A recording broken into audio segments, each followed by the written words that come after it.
नमस्कार, TG news में आपका स्वागत है। मैं हूं रमा त्यागी। लेंगे समाचार विस्तार से।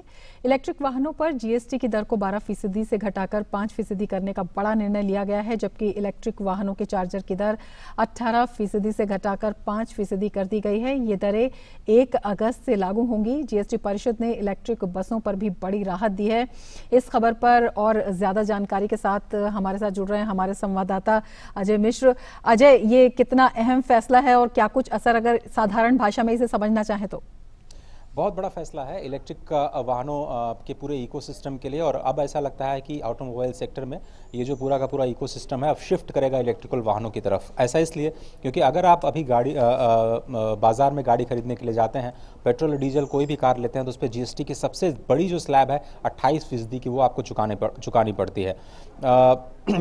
और अगर 10 लाख की कार खरीद रहे हैं तो आपको 2,80,000 रुपये टैक्स के तौर पर चुकाना पड़ता है। लेकिन अगर आप इलेक्ट्रिकल वाहन पसंद करेंगे और उसको खरीदने की कोशिश करेंगे तो आपको अब केवल 5% की दर से टैक्स देना पड़ेगा, तो आपको 23% का केवल टैक्स में मार्जिन मिलेगा। दूसरी बात ये कि जो दूसरा बड़ा फैसला किया गया है कि जो इलेक्ट्रिकल व्हीकल चार्जर्स हैं उनकी अगर कोई मैन्युफैक्चरिंग करता है या फिर इंस्टॉलेशन करता है कोई खरीद करके, तो फिर उसको केवल 5% का टैक्स देना पड़ेगा, जो कि पहले 18% हुआ करता था। तो वहाँ भी कीमतों में कमी आएगी। और जो एक तरह से जो इससे भी बड़ा फैसला, जो तीसरा बड़ा फैसला है जिसको मैं मान रहा हूँ आज की जीएसटी की काउंसिल से निकल करके आया है रमा, वो ये कि अगर सार्वजनिक परिवहन के लिए कोई भी क्षेत्रीय ट्रांसपोर्ट अथॉरिटी इलेक्ट्रिकल बसेस की खरीदारी करती है तो उसको जीएसटी से पूरी तरह से मुक्त कर दिया गया है। उस पर 0% का जीएसटी लगेगा। इसलिए अब ऐसा लगता है कि पूरे इकोसिस्टम में जो शुरुआत होगी वो गवर्नमेंट लेड होगी और अथॉरिटीज़ लेड होगी। यानी जो लोकल ट्रांसपोर्ट अथॉरिटीज़ हैं वो सबसे पहले बड़ी संख्या में इलेक्ट्रिकल टेंडर्स आपको फ्लोट करती हुई नजर आएंगी, क्योंकि उनको कोई भी टैक्स केंद्र सरकार को या राज्य सरकार को नहीं देना होगा। दूसरी बात कि अब जो मैन्युफैक्चरिंग है वो अब पेट्रोल डीजल कार से हट करके इलेक्ट्रिकल व्हीकल की तरफ जाएगी। और जिस तरह से सरकार ने डेडलाइन रखी है कि इलेक्ट्रिकल व्हीकल की जो संख्या है वो कम से कम 2025 तक उसका जो शेयर है उसको काफ़ी मात्रा में बढ़ाने की जो बात है, उसमें एक बड़ा फैसला आज कहा जा सकता है। भले ही आपको 1-2 लाइन के फैसले लिख रहे हैं, लेकिन इन लाइनों का बहुत बड़ा असर जो है वो ज़मीन पर देखने को मिलेगा। बिल्कुल, जिस तरह से आप बता रहे हैं कि बड़ा असर देखने को मिलेगा, यही जानना चाहते हैं कि सार्वजनिक परिवहन के क्षेत्र में कितना बड़ा कदम इसे कहा जा सकता है और किस तरह से इसका सकारात्मक प्रभाव पड़ने की संभावना है? देखिए, इलेक्ट्रिकल व्हीकल अभी मैन्युफैक्चरिंग काफ़ी कम होती है हमारे देश में, और ज़्यादातर जो पार्ट्स एंड पार्सल है वो उसको इंपोर्ट करना पड़ता है। सरकार की एक बिल्कुल स्पष्ट नीति है कि अब इलेक्ट्रिकल व्हीकल्स को देश में बढ़ावा दिया जाए।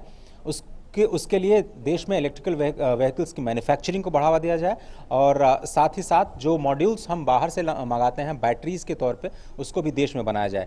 तो अगर पूरे ऑटोमोबाइल का एक पूरा इकोसिस्टम आप देखें तो उसके साथ साथ जो एंसिलरी यूनिट्स हैं वो भी अब देश में नई आएंगी, वहाँ पर रोजगार के अवसर पैदा होंगे, नए लोगों को स्किल किया जाएगा, नई तरह की बैटरीज आएंगी, उनको ऑपरेट करने के लिए, उनकी मरम्मत करने के लिए एक नई वर्कफोर्स की ज़रूरत होगी, जिसके लिए नए लोग तैयार किए जाएंगे। और जाहिर तौर पर जो बजट में एक और फैसला लिया गया था, और ये फैसला भी बजट का ही, अगर आपको ध्यान होगा कि इलेक्ट्रिकल व्हीकल्स में जो जीएसटी की दर है उसका बजट में घोषणा की गई थी कि जीएसटी काउंसिल को इसके लिए काम करना चाहिए, और वो फैसला आज आया है।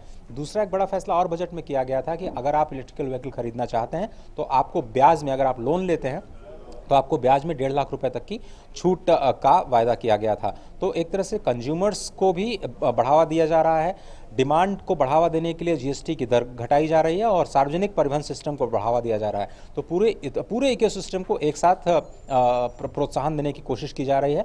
और यही वजह है कि अब जो इलेक्ट्रिकल व्हीकल का जो सिस्टम है वो एक नए सनराइज सेक्टर के तौर पर इस देश में आपको आगे बढ़ता हुआ नजर आएगा। तो अब आप रिव्यूज़ देखेंगे अलग अलग कंपनियों के, अलग अलग जो विदेशों में अभी फिलहाल काम कर रही हैं।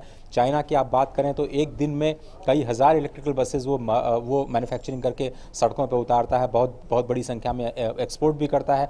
तो मुझे लगता है कि भारत अब एक नए खिलाड़ी के रूप में इसमें उभरने की कोशिश कर सकता है। उसमें पहला कदम आज बढ़ाया गया।